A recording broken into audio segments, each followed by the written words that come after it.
దీపం పథకం ద్వారా ఉచితంగా గ్యాస్ సిలిండర్లు కూడా మా తెలుగింటి ఆడబడుచులకి పంపిస్తాం కూడా జరుగుతుంది. ప్రజాప్రభుత్వ నినాదం ఒకటే, ఒకే రాష్ట్రం ఒకే రాజధాని కానీ అభివృద్ధి వికేంద్రీకరణ. ఇప్పుడే మాధవ్ గారు చెప్పినట్లు భారతదేశంలో 100 రూపాయలు పెట్టుబడులు వస్తే దాంట్లో 25 రూపాయలు ఆంధ్ర రాష్ట్రాన్ని ఎత్తుకుంటూ వస్తుంది. ప్రజలందరూ ఒక్కసారి ఆలోచించాలి.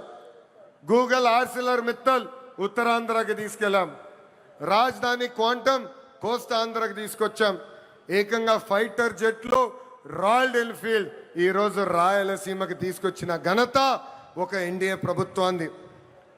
మనది గొడ్డలి, మనది గూగుల్, వాళ్ళది గొడ్డలి. మంది ఫైటర్ జెట్, వాళ్ళది ఫ్యాక్షన్.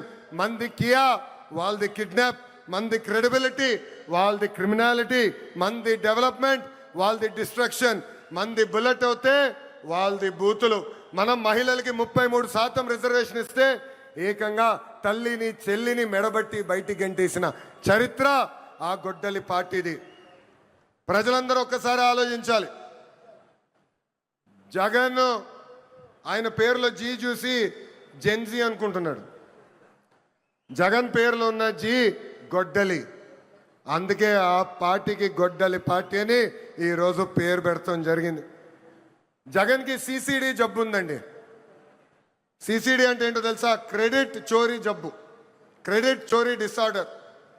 ఏకంగా పేపర్లో వార్తలు వచ్చినాయి, ఆంధ్ర రాష్ట్రానికి ఆర్సిలర్ మిత్తల్ ప్రాజెక్ట్ వస్తుందని. ఆయన ప్రెస్ మీట్ పెట్టి ప్రాజెక్ట్ రావట్లేదు, పక్క రాష్ట్రానికి వెళ్తుందని చెప్పారు. గౌరవ ముఖ్యమంత్రి గారు, ఉప ముఖ్యమంత్రి గారు ఆ ప్రాజెక్ట్కి శంకుస్థాపన వేస్తే లేదు నేనే ఆ ప్రాజెక్ట్ని తీసుకొచ్చానని ప్రెస్ మీట్లో చెప్పే పరిస్థితి మనందరం చూసాం. ఇంతేకాదు ప్రపంచం మొత్తం తిరిగి పెద్ద ఎత్తున గూగుల్ని మన రాష్ట్రానికి తీసుకొస్తే వాళ్ళు అడ్డుపడ్డారు, కోర్టులో కేసేశారు. కానీ ఇప్పుడు ప్రెస్ ముందరికి వచ్చి మా వల్లనే గూగుల్ ప్రాజెక్ట్ వచ్చిందని చెప్పుకునే పరిస్థితి.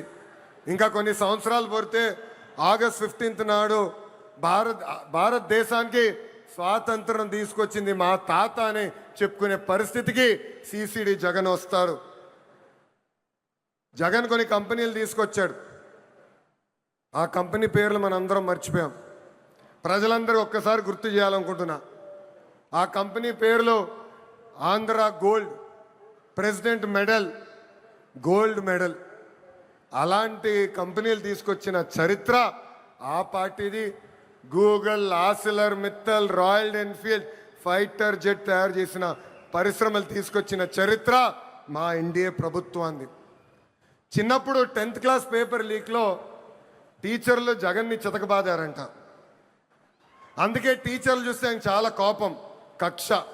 అధికారంలో ఉన్నప్పుడు మద్యం షాపుల ముందల కాపులాగా నిలబెట్టారు ఆయన టీచర్ని. ఏకంగా మనం డిఎస్సి విడుదల చేస్తే 226 కేసులు ఆ డిఎస్సి పైన వేశారు. ఎవరు ఊహించిన విధంగా 150 రోజుల్లో 16,347 పోస్టులు భర్తీ చేసిన ఘనత మన ఎన్డీఏ ప్రభుత్వాన్ని. నిన్న ప్రెస్ మీట్ నేను చూసా. జగన్ నన్ను ప్రశ్నించట్లేదు, గౌరవ ముఖ్యమంత్రి చంద్రబాబు నాయుడు గారిని ప్రశ్నించట్లేదు, ఆంధ్ర రాష్ట్ర ప్రభుత్వాన్ని ప్రశ్నించట్లేదు. రాజ్యాంగం రాసిన అంబేద్కర్ గారిని ప్రశ్నిస్తున్నారు, రిజర్వేషన్ని ప్రశ్నిస్తున్నారు, రాజ్యాంగాన్ని ప్రశ్నిస్తున్నారు. అందుకే ఈ సభాముఖంగా జగన్కి నేను హెచ్చరిక జారీ చేస్తున్నా. మీరు ఎన్ని జన్మలు ఎత్తినా డిఎస్సి పూర్తి చేసి ఇచ్చిన హామీ నిలబెట్టుకున్న ఘనత మాది. మళ్ళీ డిఎస్సి నిర్వహిస్తాం. నిరుద్యోగ యువకులకి పెద్ద ఎత్తున ఉద్యోగాలు కల్పించే బాధ్యత ప్రజాప్రభుత్వం తీసుకుంటుంది. ఈ జగన్కి కనీసం దేశభక్తి అన్న కూడా లేదు.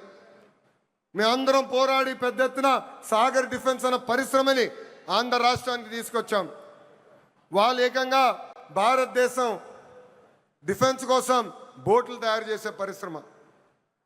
కావల్లో కనీసం 1000 మంది మత్స్యకారుల పిల్లలకి ఉద్యోగాలు ఇచ్చే పరిశ్రమను మేము తీసుకొస్తే ఏకంగా వాళ్ళపైన ఆరోపణలు చేసి ఆ పరిశ్రమను కూడా తిప్పి పంపించాలని ప్రయత్నించారు. ఇప్పుడు విశాఖ ఉక్కు పైన కూడా మాట్లాడుతున్నారు.